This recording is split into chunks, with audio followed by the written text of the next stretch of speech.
Here I've got Samsung Galaxy A10 and let me show you how to activate safe mode on the following device. So all you have to do is to tap on power key and hold it for about 3 seconds. Then once you see power off icon, simply keep holding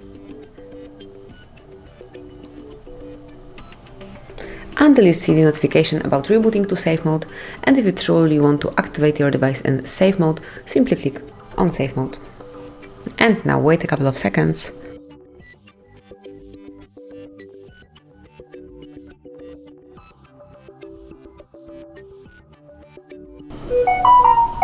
And as you can see, now we are in safe mode, so you can use your device with all third-party applications deactivated.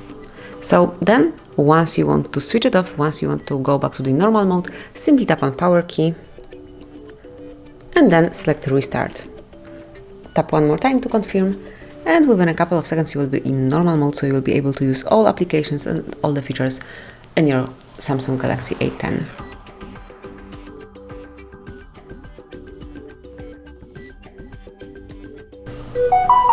And that's it. Now you're back in the normal mode, so you can use all applications that you've got installed in your device. Thank you for watching. Please subscribe our channel and leave the thumbs up.